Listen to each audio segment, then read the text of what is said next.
welcome back to the channel on this beautiful Tuesday morning here in Florida. It's 76 degrees. The humidity is low. We got partly cloudy, partly sunny. I don't know, we got, with these clouds and sun in the sky, we'll call it good. So before we get too involved, how about you give me a big thumbs up, and like, subscribe, and share this video. And today is going to be something maybe just a little bit different. Instead of me being grumpy, oh no, I'm gonna tell two funny stories. And the two funny stories, that the first one involves my son, my late son Patrick. Now, little backstory, I brought my son up on, you know, rock and roll, heavy metal, you know, AC/DC, Judas Priest, Metallica, Megadeth, blah blah blah. Some Brazilian bands called, can't even remember. Oh, excuse me. So anywho, now that you know that he was brought up on rock and metal, in the 1990s we bought a condominium, and for his 12th birthday he wanted a bass guitar because Cliff Burton from Metallica was his idol. He wanted to play the bass. So me and Mom broke down and we bought him, you know, your basic beginning, you know, bass guitar and a very small PV practice amp. And lo and behold, I mean, he was up in his room all Christmas Day. He printed out some tabs off the internet. Yeah, we had internet back then. Hard to believe, right?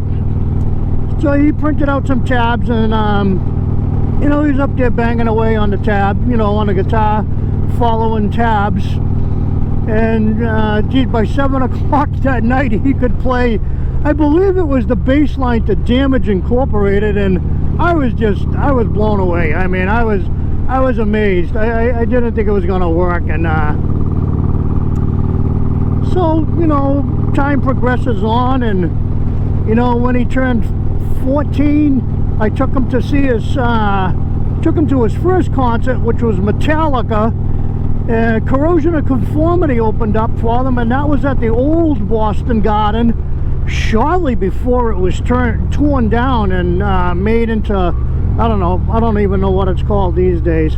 But anyways, it was the old Boston Garden. Now, if any of you ever been to the Boston Garden, you know, it was a decent size, but it was very small in comparison to today's venues.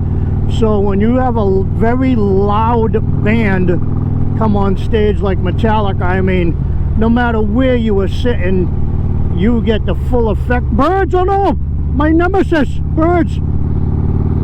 So you get the full effect of them playing.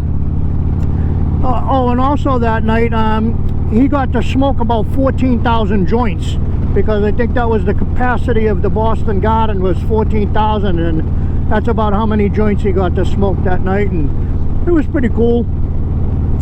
You know, not that he was smoking, you know, getting contact high or anything. No, everybody around us, you know, here I am, you know, mid-40s, and, you know, oh, you got the coolest dad, your dad is, my dad would never come to one of these shows, and blah, blah, blah.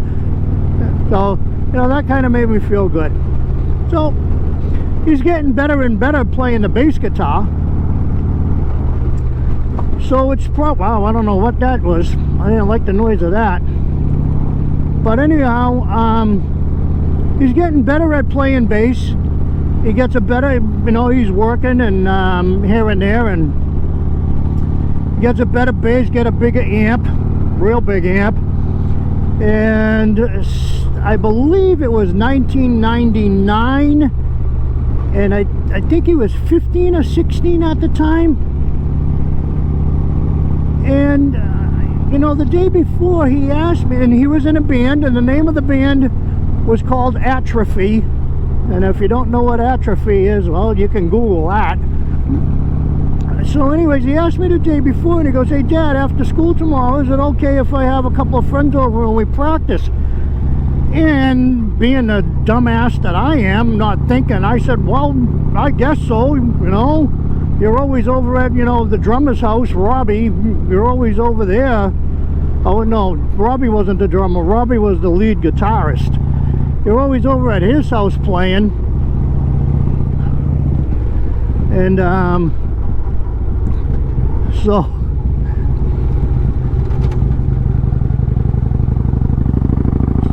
I come home from work. Now mind you, I had a very, very loud stereo in my van.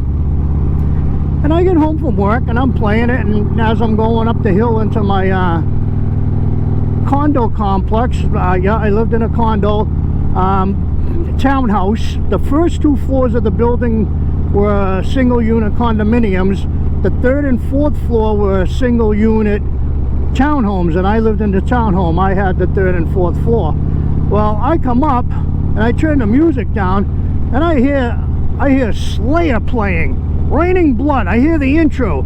I'm like, wow, somebody's really got a car stereo way louder than mine. I go, I'm looking all over for the place. I pull into my parking lot and I grab my parking spot, and I get out and I realize that Slayer is coming out of the 3rd floor of the building I live in. And there's only one person in that building that would be playing Slayer that loud. And that would be my boy and his bandmates. And when I tell you it was loud, it was a rock concert loud. You should have seen me running my fat ass up 3 flights of stairs to go in there and give them what for. I mean, I never got any repercussions from any of my neighbors, so apparently they were either all at work or they liked Slayer. Not sure. Are we gonna sneak by? I'm gonna sneak by.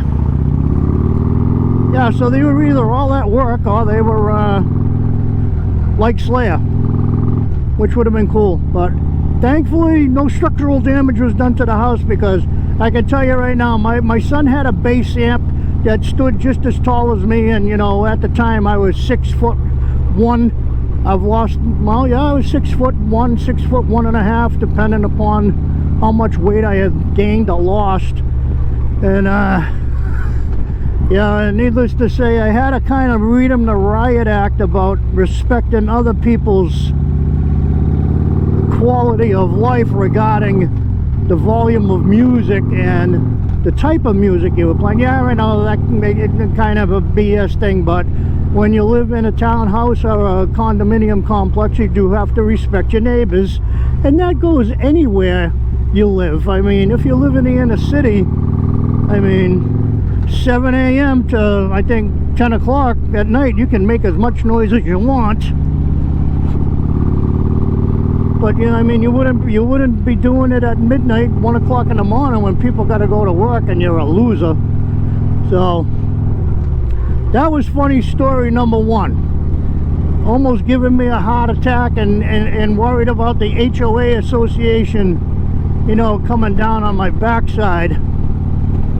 Now, what gives, you know? And here's the thing is, the clubhouse was available to go play in, because nobody was ever in a clubhouse. The clubhouse, they could have went in there, set up, and they probably would have had an audience. You know, thinking back now, I'm surprised it only had a 100 amp unit, and it was a brand new condo. I mean, I bought pre-construction, and it only came with a 100 amp service. I was kind of shocked at that. How was I supposed to run my welder on the deck?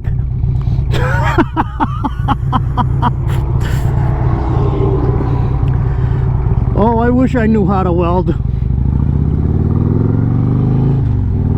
So that was the funny story about power.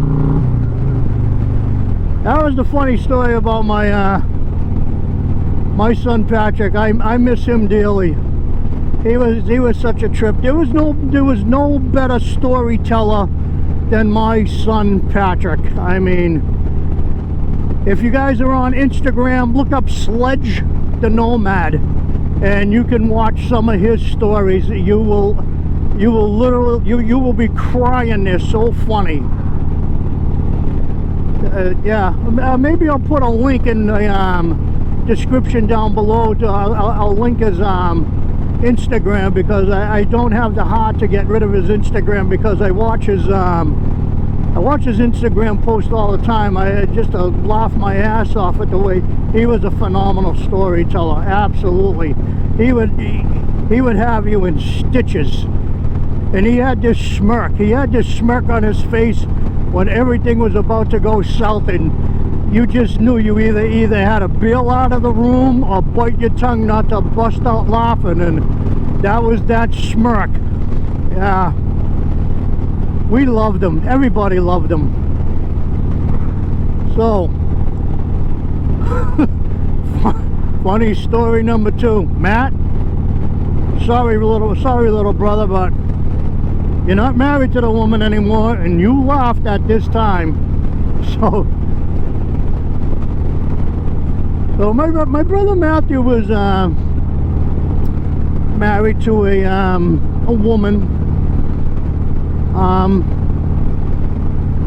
She was not, how can I say this, the most attractive person on the planet. So, and she didn't have money either, so I really do not know what he saw in her, but that's another story. But anyways, I retired from the company I worked for 31. I worked 31 years at one specific company in South Boston, Massachusetts. We made razor blades and shaving cream and you know, toothpaste and toothbrushes. So you can Google, you know, personal hygiene company in Boston. You can get an idea where I work, because I don't want to say the name. But anyways,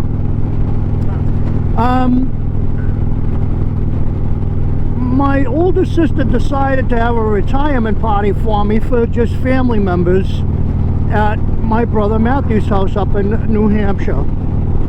So we go up there, and you know, we're having a good time, and you know, me and my wife took the old road glide up there, and so I wasn't drinking, because I was on 2 wheels, and I had my precious cargo with me, my wife. And you know, I was putting down water, because I don't drink soda. I drink a lot of water and lemonade or iced tea. And well, I gotta use the facilities. And I asked my brother Matt, I'm like, I've never been to his house before. This is my first time at his house, so keep this in mind. I was the first time at his house. Now I say, Matt, where's the bathroom? And he goes, oh, go in and use the bathroom at the far end of the hall. That's, we'll just call her X. We'll just call his wife X. I don't want to use her name. Protect the guilty, the innocent, or the people that have been emotionally scarred. I don't know. But anyways, he goes, go down the end of the hallway and use X's bathroom. That's her mess. I don't want you in mine. I go, whatever. So I go in this bathroom. I'm horrified. Not at the condition of the bathroom, just at the amount of product in this bathroom. All around the vanity, the entire vanity, every last square possible inch, millimeter, micron of counter space on the vanity was occupied by some sort of cleaning, beauty product. The top of the toilet tank, it was the same way. Every last square available space. In fact, I think there was stuff balanced on top of other stuff on the top of the toilet tank. Now, picture in your mind, if you will, a surround shower tub. You know, like you find in manufactured mobile homes. All right. every place that had a flat surface had a beauty product. I kid you not. This is as honest as truth as I can get. If I had to go into a court of law and put my hand on a Bible and attest to the amount of beauty products in this bathroom, no exaggeration, not embellishing at all, every last square flat surface in this bathroom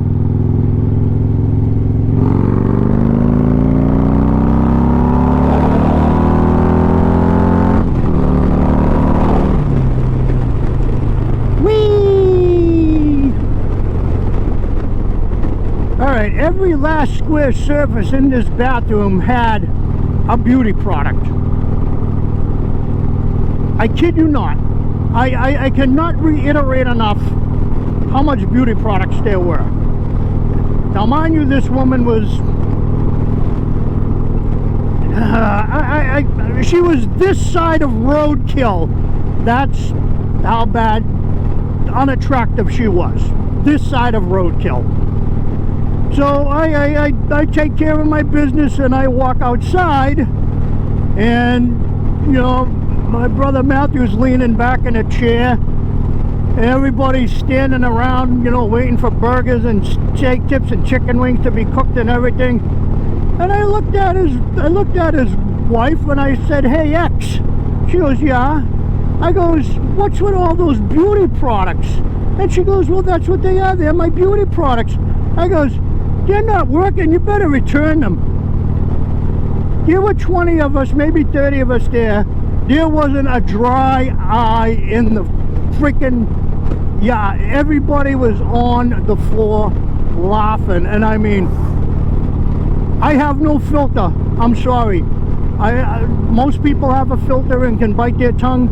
I can't. I have no filter. I'm not built that way. I say what comes to my mind, and I can tell you more often than not it has bit me in the ass. But have I regretted it? No, I have not regretted anything I've ever said. Well, maybe once or twice, but no, I have not regretted much of anything I have said in life. It's what made me. It's who I am, you know. But yeah, that was one for the books. Every now and then we have to tell my older brother the story, because he was out in Colorado at the time and he couldn't attend my retirement party. You know how it is, get wrapped up in life, got the old ball and chain to drag around. So, but it was a good time. My brother Matt and X have been long divorced, and he's been remarried, and I don't know, got a half a dozen kids or some crap. They're all good kids, smart kids. I love them all though. I love them all. So I think that's gonna conclude today's funny story ride. I actually had to restrain myself from laughing. This bridge has a notorious bump in it. I ate it. Yeah, we're slowing way down. That would have hurt at 60 miles an hour, trust me. Those two dump trucks I passed, they'll hit that thing going 50, 60 miles an hour, and they'll just make it worse and worse and worse.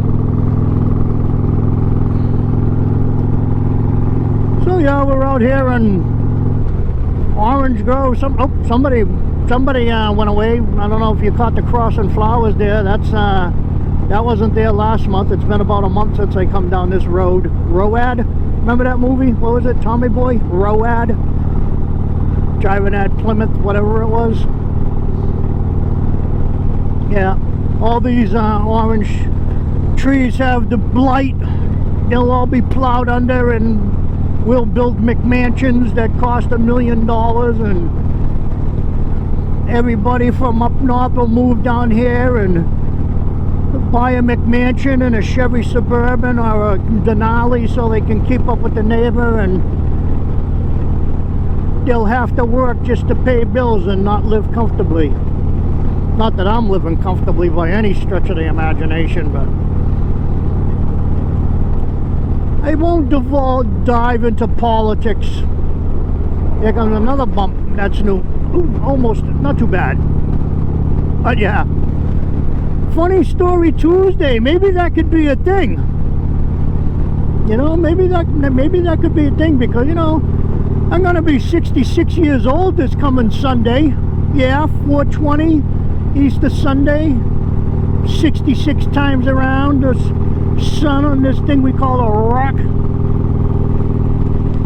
Yeah, maybe I'll turn Tuesdays into Funny Story Tuesday, because we really don't want to do Thong Thursday, and you really don't want to see me in a thong. I'm like 250 pounds at the moment, so that would be horrifyingly, I don't know, that would just be horrifying. I wouldn't want to see me in a thong.